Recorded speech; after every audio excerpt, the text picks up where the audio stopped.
Keine Angst, in diesem Video werden keine Geländestücke weggeworfen oder Tabletop-Armeen verbrannt. Ich möchte euch vielmehr einige ganz persönliche Tipps geben, um unnützen Kram auszusortieren, der sich in jeder Hobbykarriere zwangsläufig ansammelt. Und damit moin moin und herzlich willkommen zum TWS. Ich geb's absolut zu, manchmal bin ich ein totales Opfer meiner eigenen Kaufimpulse, speziell im Second-Hand-Bereich. Außerdem kann ich nur schwer etwas wegschmeißen, denn natürlich denke ich immer, da kann man doch noch was draus bauen. Doch auch wenn ich wirklich viel Gelände baue, sammelt sich letztlich still und heimlich jede Menge Kram an, den ich letztlich nie verbasteln oder gar benötigen werde. Und da ich mit meinem Spielplattenbuch jetzt fast fertig bin, ist es mal wieder an der Zeit, bei mir auszusortieren. Daher nun 5 Tipps von mir, was das Kaufen, Sammeln und Horten von Geländebaumaterialien angeht. Abschließend dann noch ein paar Anregungen, was ihr mit euren Resten noch Sinnvolles anstellen könnt. Los geht's! Seit einigen Jahren kaufe ich Verbrauchsmaterialien wie Streus, Rinde oder Terrariumsand nur noch in großen Mengen. Erstens, weil dies kaum teurer als der Kauf kleinerer Portionen ist und zweitens, weil ich einen relativ hohen Verbrauch habe. Aber manchmal bleibt selbst nach einem großen Projekt noch so viel übrig, dass ich es wahrscheinlich nie aufbrauchen werde. Diese Korkbrösel beispielsweise sind toll, um Schutt und Felsen darzustellen. Aber ganz ehrlich, 3 Kisten Korkbrösel werde ich nie und nimmer aufbrauchen.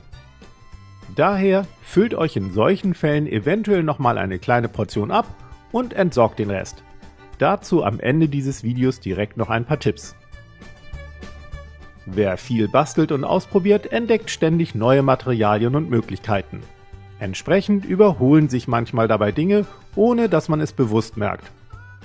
Diese Bäume beispielsweise hatte ich vor Jahren mal geschenkt bekommen. Mittlerweile baue ich Bäume aber lieber aus Wurzeln oder Gartenabfällen, von daher werde ich diese Eisenbahnbäumchen nie einsetzen.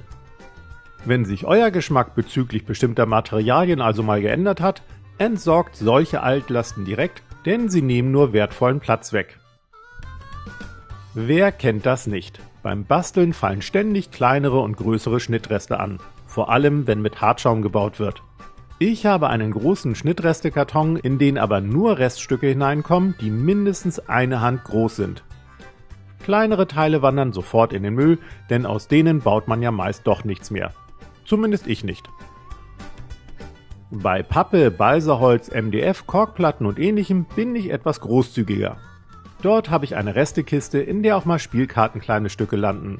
Wenn diese Kiste allerdings voll ist, werden die kleineren Teile aussortiert und nur noch die großen behalten. Ich glaube, bald ist es mal wieder soweit. Ich denke, in jedem von uns steckt der berühmte Hobbyschmetterling, sogar wenn es nur ums Basteln und den Geländebau geht.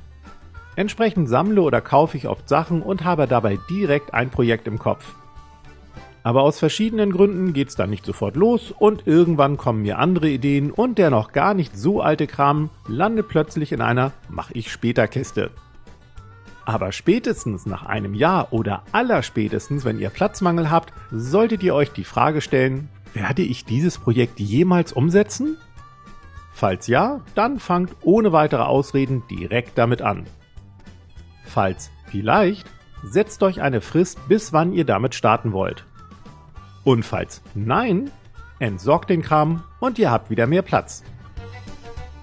Wenn sich Hobby- und Bastelkram erstmal auf ein paar Kisten oder gar Zimmer verteilen, verliert ihr zwangsläufig irgendwann den Überblick.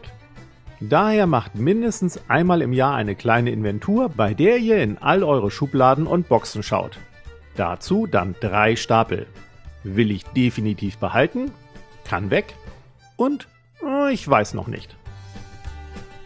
Den Ich weiß noch nicht Stapel schaut ihr dann am Ende nochmal durch und was davon noch übrig bleibt, wird bis zur nächsten Inventur aufgehoben.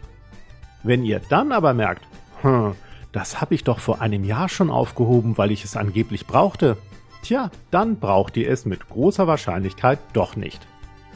Außerdem habt ihr so mal wieder einen Überblick über all eure Sachen, entdeckt längst vergangene Teile wieder und euch kommen neue Ideen. Bei all dem Aussortieren gilt natürlich, das kann vielleicht noch jemand anderer gebrauchen. Daher schaut zunächst, was sich über Kleinanzeigen, eBay, Facebook-Gruppen oder dem nächsten Tabletop-Flohmarkt noch verkaufen lässt. Über den Rest freuen sich dann garantiert Kinder aus eurem Freundes- und Bekanntenkreis, die ja meist nicht so viel Taschengeld für Bastelmaterialien übrig haben. Eine weitere Möglichkeit ist, die Sachen an Tabletop-Clubs und Tabletop-Geschäfte zu spenden, die Bastel- und Malworkshops anbieten. So helft ihr mit euren aussortierten Sachen, das Hobby voranzutreiben und neue Leute fürs Basteln zu begeistern.